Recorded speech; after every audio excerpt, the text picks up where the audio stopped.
Hello, നമ്മുടെ വീഡിയോയിലേക്ക് എല്ലാവർക്കും സ്വാഗതം. ഇന്ന് നമ്മൾ ചെയ്യാൻ പോകുന്നത് എന്താ വെച്ചാൽ ഈ പലാസ പാൻറ് ഉണ്ടല്ലോ, അതെങ്ങനെ കട്ട് ചെയ്യുക എന്നുള്ളതാണ് ഇന്നത്തെ ഇതിൽ കാണിക്കാൻ പോകുന്നത്. പലാസ പാൻറ് കട്ട് ചെയ്തിട്ട് നമ്മൾ സ്റ്റിച്ച് ചെയ്യുന്നതാണ് ഈ വീഡിയോയിലൂടെ കാണിക്കുന്നത്. വേണ്ടിയിട്ട് ആദ്യം അതിൻ്റെ മുന്നോടിയായിട്ട് നമ്മൾ അതായത് 4 മടക്ക് മടക്കണം. ആദ്യം ഫസ്റ്റ് ഒരു ഫോൾഡ് ചെയ്യുക, പിന്നെ ഇങ്ങനെ ഒരു ഫോൾഡ് ചെയ്യുക. പഴയ മറ്റേ ഇത് വരുന്ന പാൻറ് ഉണ്ടല്ലോ, പഴയ ഇതിൻ്റെ ഏതാ കട്ട് ചെയ്യാൻ ഉദ്ദേശിക്കണമെന്ന് വെച്ചാൽ അതിൻ്റെ അളവാണ് ഇപ്പോൾ നമ്മൾ മുകളിൽ വെച്ചിരിക്കുന്നത്. അതിന് കണക്കായിട്ട് ഇത് കട്ട് ചെയ്ത് നമ്മൾ കാണിക്കാം. സ്റ്റിച്ചിന് കണക്കാക്കിയിട്ട് നമ്മൾ സ്റ്റിച്ച് ചെയ്യേണ്ടതിൻ്റെ അളവ് കണക്കാക്കിയിട്ട് ഒരു ലേശം കയറ്റിയിട്ട് വേണം നമുക്കിത് കട്ട് ചെയ്യാൻ. അതിപ്പോൾ ഞാൻ ആദ്യം ചോക്ക് കൊണ്ടൊന്ന് മാർക്ക് ചെയ്യണം.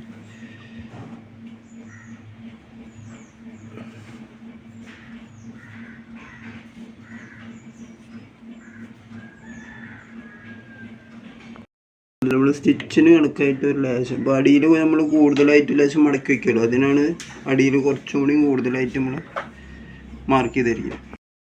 എലാസ്റ്റിക് വെക്കുന്ന ഭാഗത്തും അതുപോലെ കുറച്ച് കൂടുതലായിട്ട് കട്ട് ചെയ്തിട്ടുണ്ട്, കട്ട് ചെയ്യാൻ വേണ്ടി മാർക്ക് ചെയ്തിട്ടുണ്ട്. ഈ ഭാഗത്ത് നമ്മൾ കട്ട് ചെയ്യുന്ന രീതി കണ്ടില്ല, അതായത് ഇവിടെ നമ്മൾ വല്ലാണ്ട് കൂടുതൽ എടുത്തിട്ടില്ല, സാധാരണ സ്റ്റിച്ചിന് കണക്കാക്കിയിട്ടാണ് എടുത്തിട്ടുള്ളൂ. നമുക്ക് ഇതേപോലത്തെ 2 പീസാണ് കിട്ടിയിരിക്കുന്നത്, കണ്ടില്ലേ? ഇതേപോലെ 2 പീസായിട്ടുണ്ട്.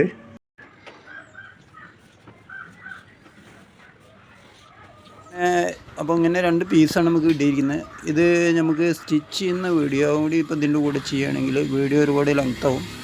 അതുകൊണ്ട് നമ്മൾ സ്റ്റിച്ച് ചെയ്യുന്ന വീഡിയോ തൊട്ടന്നെ ഉടനെ ഒരു വീഡിയോ ചെയ്യുന്നതാണ്. അപ്പോൾ എല്ലാവർക്കും കട്ടിങ്ങിൻ്റെ കാര്യം മനസ്സിലായി എന്ന് വിചാരിക്കുന്നു. വീഡിയോ ഇഷ്ടമായ ലൈക്ക് ചെയ്യുക, ഷെയർ ചെയ്യുക, സബ്സ്ക്രൈബ് ചെയ്യുക.